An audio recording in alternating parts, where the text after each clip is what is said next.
Hey Scorpio, this is Perrymore Tarot's weekend reading from July 19th through the 21st, 2024. This is for Scorpio. Last shuffle for Scorpio. Scorpio, I hate to inform you that we have a weekly coming up, but I will resume dailies on the 29th. I have to take advantage of this. This is a very big week for me. And I forgot about it until now. And of course, y'all probably don't even know this, but I watch the dailies myself because I don't know half the time what I'm about to say until it comes out. I really don't. And when it does come out, then I'm like, okay, I need to watch it again because I don't know what Leo said. Everyone else around me is like, you know, you just said that. You just said this and that. That's exactly what it said for you. And I'm like, I don't know. Anyhow, that's what we got going on. Yep, I'll be back on the 29th. I can't wait. Seriously. We have the Devil, Six of Wands, the Fool here. The Fool would be about letting go of being impulsive. Some of you are going to have to, there's something that must end, or getting clarity on what stability would be for you. Some of you feel like you have a lot more work on your shoulders, or a lot more burden. You may feel very burdened, very heavy laden, very conflicted. Some of you are very conflicted. Let me make sure I didn't drop any cards down here because I heard something fall. Sorry, I'm all down here, but no, nothing fell. Okay. So we have the Ten of Swords and the Four of Wands here. This talks about the end of some kind of, uh, God, like a honeymoon phase in your house. You know, like you just moved, like if you just moved somewhere, some of you, it's like, no, the newness has worn off. It's not as fun anymore. Now it's down to work. There's also some kind of conflict that you may be going through, but deserving here with the Devil, Six of Wands, Hermit, and Queen of Wands.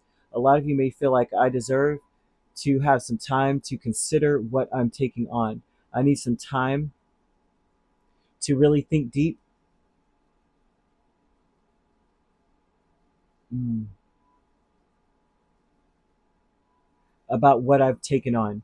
And maybe that you've taken on something, for some of you, that you might feel doesn't actually mesh well with your family life or your home life. It's like it just made you look good, but it's not necessarily, it's like more work than you thought. You know how like we all go, oh, let's get a puppy, and then you realize, dude, I cannot do this. Like, not that, and I've heard people argue with and I, no offense to anybody who has a pet, and the pet's a lot, and I wouldn't trade it for the world type of vibe. But sometimes things don't work well for you. I was watching something about that the other day, and gosh, like last week or so, and everybody just went in on this lady, and she's like, this dog is very like aggressive towards the baby. I have to keep the dog locked up, and when I do, the dog's trying to rip through the thing to hurt the baby, this, that, and the third. And everybody's like, well, maybe you could just put the baby in the room and let the dog have the house that, as the dog was there first. And I'm like, yeah, the dog's not more important than the baby. I'm sorry, no offense, but this dog would actually be able to thrive at another home where there are no children. No one could have known that this animal would have acted this way. But it's like something doesn't work. So it's important. You could rehome. It's not a big, it's not going to be like you're being judged because you didn't let the dog around your baby, and have to fight for your life when that happens. Sometimes training isn't it. Like sometimes it's not it. And maybe you don't have the money or the time with a new baby. So however it goes, they're saying that there's something that has occurred that was at one point a good idea, and now it's not. And you deserve to feel successful. You deserve to feel good and to drop some of the burden or some of the problems or some of the weight on your shoulders. Some of it is not really something that you need to take on. It's extra, and it's burning you out. Letting go is the Fool and the Magician. That's why I said the puppy or something like that, because sometimes, and then here goes the puppies. Here, it's so funny. I didn't even see that till now. But anyway, letting go of the Fool and the Magician tells me that, and there goes another dog here. Oh wow. That you've got to stop trying to make something fit that doesn't fit. Like maybe you took a leap of faith, You made a decision really quickly, and now it's like, stop trying to make it fit. Stop gaslighting yourself. You got to let go of that. Oh, it'll be okay. I'll just buy new furniture. No, it's not going to work, right?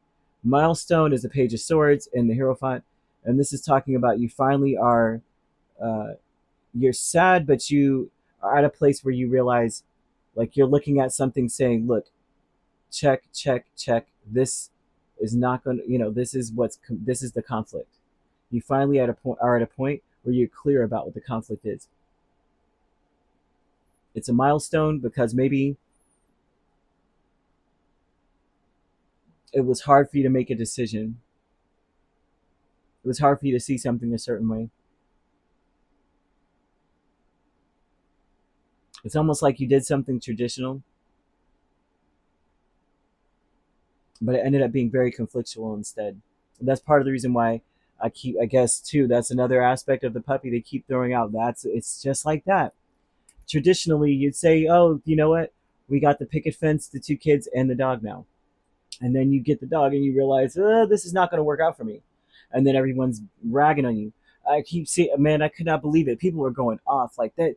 Pets are forever. And how dare you? And what? You're so irresponsible. I'm like, oh my goodness. You know what? You know how many, how many days, how many times I would have did that if that happened. You try to hurt my baby, it's out. You're out of here. No offense to, it's like either train or sometimes you just never know what you're going to get. Sometimes very simple, and then sometimes temperaments are not aligned. So anyway, I'm just going in on that, and it's not about you, but it is coming up for you for some reason. Maybe that's not it. Maybe that's not what you're going to do. Maybe it's not a puppy. It's maybe something else that you said, I will take responsibility. I will do this. And it doesn't look like a child or like something like that. Something traditional that has to do with your home. You may look back and go, you know what? Maybe I shouldn't have dug up that whole side of the yard. I am not ready to lay mulch or to plant anything. I'm not ready for this. You know what I mean? It's too much on me. I didn't expect this project to take on so much. So loss here with Justice and Seven of Pentacles. You may have lost time. You may have lost your investment, but something happens. You realize, oh, that's money gone down the drain because I'm not finishing this. So you may have to stop something that has to do with your home because it's like, this is too much. It's causing too many problems for me. Like now my back hurts. No, that's not going to happen. Now I feel I've aged 10 years just thinking about how I'm going to put the bricks up here on the spot. Like I'm not doing it. And so Spirit's talking a lot about how you've reached a point where you realize that, you haven't lost anything truly by going, by looking at something and putting like pros and cons and seeing that there's too many cons and saying, I got to let this go. I'm sorry. There's no skin off your back. It doesn't mean that you're messed up or that you failed. It just means that you got to let go of gaslighting yourself too, saying, I can handle it. If you can't handle it, you can't handle it. And that's okay. Not many people can handle certain things. So Spirit's telling you that it could have to do with the person. It could have to do with the relationship with the Queen of Wands here. Maybe you deserve to be treated like the queen or king that you are. You deserve to be sought after, obsessed over, in a sense. Not in a toxic way, but more in a like, well, I mean, the devil can be quite toxic. But if it's a deserving with the Queen of Wands and the Six of Wands, that's like Morticia and Gomez. You know what I mean? Like no matter what you do, this person is giving you the love eyes. Like they love you. And so you could be dealing with a Capricorn, a Virgo, and Aries really strongly, Libra, Taurus. We also have Gemini, Aquarius, right? So you could be a Libra Scorpio cusp.